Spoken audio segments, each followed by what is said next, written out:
finally happened. And I hit the tailstock with the turret.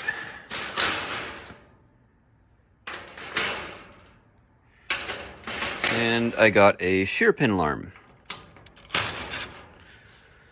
Now, I looked all over YouTube, couldn't find anything out there. Let's see if we can get that one off. There we go. Anybody showing how to replace the shear pin. This is an Okuma LB-15, by the way. Somebody has painted it before they got it to me. Originally this thing was this awesome color of green. And there's still some remnants, but they did a pretty darn good job of painting it. It's very tan everywhere you see. So, yeah, I've got a shear pin alarm. And the shear pin alarm happens when the shear pin on the, let's see if we can get it to focus in there. Not quite. So, there's a shear pin between the pulley that's coming from the servo motor to the ball screw, and a shear pin that will break off if it hits anything that's obstructive. And thankfully Okuma still supports these machines. They made it really clear to me that if it's still making chips, we still support it. So I was able to call up. They've got the new shear pins on their way. They should be here early next week. It's Friday afternoon, and I actually did it last night, but it took me a while to recover from that accident. So the shear pins inside of here, right? We got the ball screw. I'm not entirely sure what this guy is doing on top of here. Maybe somebody can help me out with that. It says it's a clutch of some sort, but I don't think it spins with the, oh, it might be a brake. It might be the spindle or the ball screw brake. I don't really know, but it is keyed in there. And then this right here is actually the switch that activates the shear pin alarm. So you can see there's a little pin that's sticking out right in here. Let's see if we can get in here. So there's a pin right there that pushes on this switch. I've already been in there and I realigned it so that the pin was no longer hitting. Let's see. Let me go back into. Try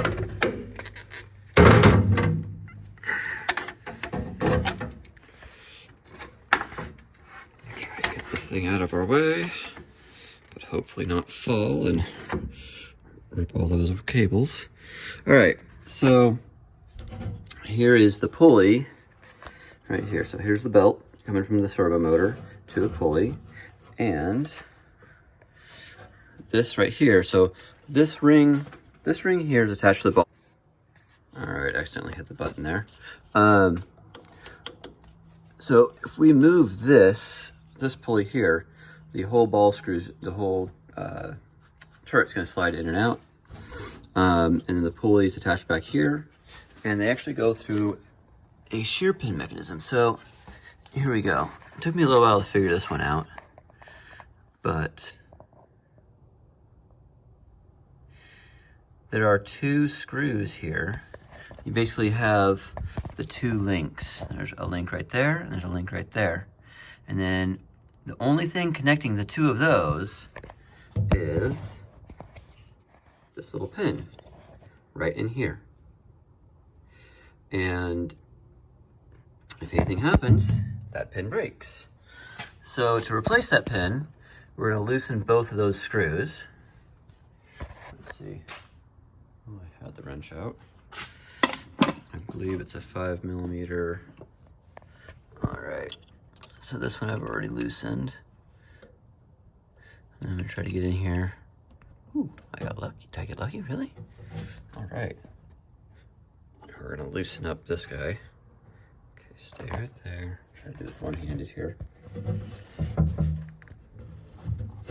Okay.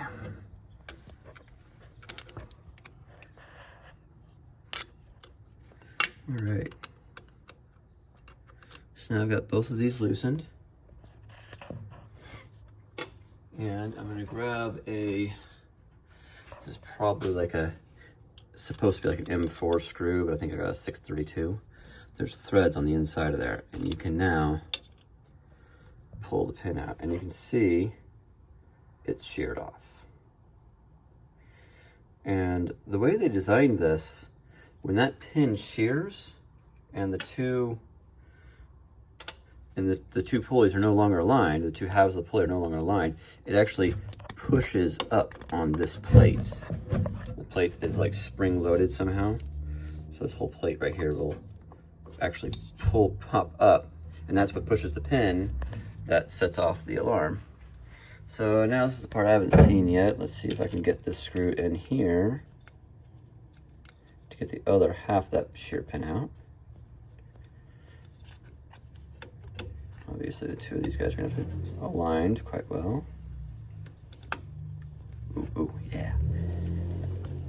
All right, so I'm gonna wiggle. You can see right here, if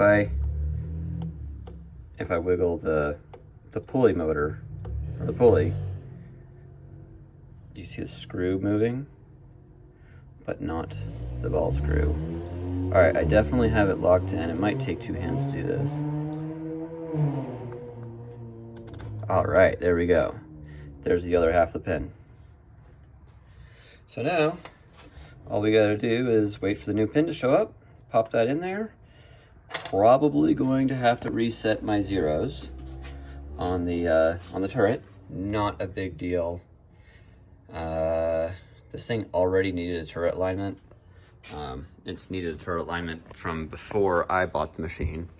So maybe I'll take the time to go ahead and knock that project out. You see I put a little block between the turret and the tailstock right there. That way it wouldn't fall anymore. And I had the indicator out earlier. I was proving that, like, okay, this is what I'm trying to do. Yeah, I forgot to, on this drill, I was translating this program from another machine. And the other machine's a gang tool lathe. And you're going to rapid to different positions. You never really go home on a gang turn lathe.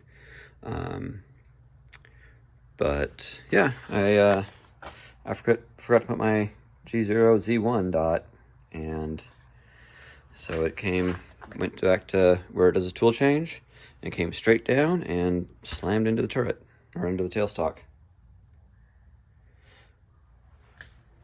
And of course, a couple of weeks ago, I just aligned the tailstock, got it like perfectly aligned. I had a good like 2/10. I guarantee you that's not the case anymore. But these old machines are really, really relatively easy to work on. So yeah, all we gotta do is wait for that pin to show up and I'll be up and going. I suppose if I was really ambitious, I could make my own temporary pin, but that just sounds like disaster waiting to happen. So I ordered 2. That way the next time, well, hopefully there is no next time. If I only order 1, it'll happen again real soon. If I order 2, it's a good warranty that it'll never happen again. Right? All right. Well, hopefully I'll remember to get the camera out when the new pin shows up. Although, you can see it's really, really fairly simple. Let's get in there.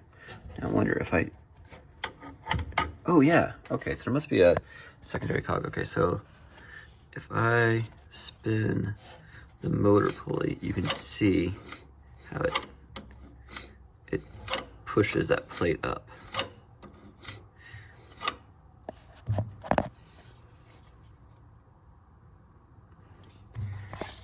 I'm honestly really impressed with Okuma and a lot of the features and stuff like this, you know, that just makes sense. Let's put a weak link in there somewhere to save the machine, because accidents happen, even to the best of us. All right, keep making chips, guys.